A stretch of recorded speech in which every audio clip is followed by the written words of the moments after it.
हाँ जी नमस्कार। आरपीएससी और अधीनस्थ बोर्ड के पसंदीदा 5 प्रश्नों की डॉज हर बच्चे को रोज में आपका स्वागत है। मैं हेम सिंह गुजर एक शायरी के साथ में मोटिवेशन प्रारंभ कर रहा हूँ। देखिए किसी ने सही कहा है, जो मुस्कुरा रहा है उसे दर्द ने पाला होगा, जो चल रहा है उसके पैर में छला होगा, बिना संघर्ष के इंसान चमक नहीं सकता, जो जलेगा उसी दिए में उजाला होगा। हाँ जी, आज का पहला प्रश्न साइंस का है। पृथ्वी की घूर्णन गति क्या है? तो इस क्वेश्चन का आंसर है पृथ्वी की घूर्णन गति। देखिए पृथ्वी जो है वह पश्चिम से पूर्व की ओर घूमती है। पृथ्वी भूमध्य रेखा पर इसके घूर्णन की गति अधिक होती है और ध्रुवों की ओर जाएंगे, अंत में जाकर के इसकी घूर्णन की गति शून्य हो जाती है। प्रश्न ये है कि पृथ्वी के घूर्णन की औसत गति क्या है? पृथ्वी के घूर्णन की औसत गति है 28 किलोमीटर प्रति मिनट। अगर हम बात करें भूमध्य रेखा पर, तो भूमध्य रेखा पर यह गति और अधिक हो जाती है। भूमध्य रेखा पर पृथ्वी 1 घंटे में 1670 किलोमीटर चक्कर लगाती है और जैसे जैसे ऊपर जाएंगे वैसे वैसे कम हो जाती है। कल्पना करो अगर पृथ्वी नहीं घूमे तो क्या होगा? अगर पृथ्वी नहीं घूमेगी तो अभी जो स्थिति है दिन है, तो वो दिन ऐसे कैसे ही रह जाएगा, जहां रात है वहां रात ही रहेगी। तो पृथ्वी की घूर्णन से दिन और रात बनते हैं। इसके अलावा ज्वार भाटा का निर्माण भी पृथ्वी की घूर्णन गति के कारण ही होता है। आज का दूसरा प्रश्न, सुल्तान इल्तुतमिश के जालौर आक्रमण के समय जालौर का शासक कौन था? देखिए सुल्तान इल्तुतमिश ने 1221 ईस्वी में जालौर पर आक्रमण किया था। उस समय वहां का शासक था उदय सिंह। पता है क्या हुआ था? इतिहास में ऐसा पहली बार हुआ कि दिल्ली का बादशाह आक्रमण के लिए आता है, क्योंकि उनकी नीति थी साम्राज्य विस्तार की नीति। आसपास के सभी क्षेत्रों को सुल्तान इल्तुतमिश ने जीत लिया था और उसे जालौर जीतना था। तो जैसे ही 1221 में सुल्तान इल्तुतमिश की सेना जालौर जीतने के लिए आती है, सामने था उदय सिंह। वहां उदय सिंह की सेना और गुजरात की संयुक्त सेना वहां पर खड़ी हुई थी। मैंने कहा ना, इतिहास में ऐसा पहली बार हुआ है कि दिल्ली का बादशाह बिना लड़े हुए सेना को देख करके भाग जाए, और ऐसा ही हुआ था।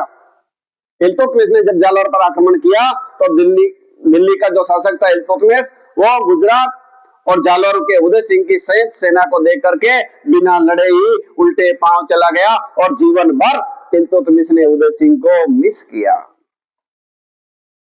हाँ जी, आज का तीसरा प्रश्न, नागौर के उत्तराधिकार के प्रश्न पर मेवाड़ के महाराणा कुंभा ने किसका पक्ष लिया था? अभी हाल ही में ये प्रश्न पूछा है, तो बहुत क्या प्यारा सा प्रश्न है। घटना बता देता हूं क्या होता है। देखिए नागौर का शासक था शम्स खां। शम्स खां को उसी के भाई मुजाहिद खान ने शासन से हटा दिया। ऐसी कंडीशन में शम्स खां दौड़ करके और उसने देखा मेवाड़ के महाराणा कुंभा के पास में आता है और महाराणा कुंभा से याचना करता है कि मुझे मेरा शासन वापस दिलवा दो। तब महाराणा कुंभा अपनी सेना के साथ में मुजाहिद खान पर आक्रमण करता है, उसे पराजित करता है, वहां से भगाता है और शम्स खां को नागौर का प्रशासक बना देता है। हालांकि बाद में शम्स खां ने जो महाराणा कुंभा की जो शर्तें थी उन्हें नहीं माना और शर्तें तोड़ दी। तो कुंभा ने सोचा भाई जब मैं तुझे प्रशासक यहाँ का शासक बना सकता हूँ तो हटा भी सकता हूँ। फिर कुंभा ने शम्स खां पे आक्रमण किया और शम्स खां को भी पराजित किया और नागौर पे अपना अधिकार कर लिया था।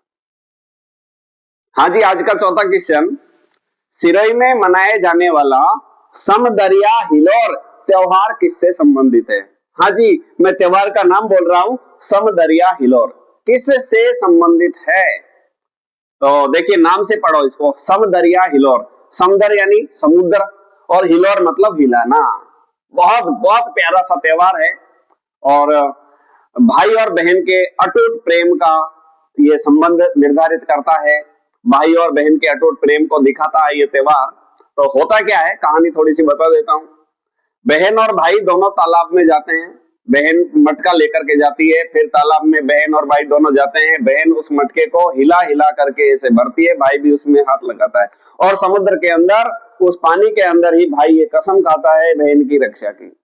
बहन की रक्षा का संकल्प लेता है। उसके बाद उस मटके को बहन के सर पे रखा जाता है, बहन उस मटके को लेकर घर आती है, भाई उसी मटके से बहन को पानी पिलाता है।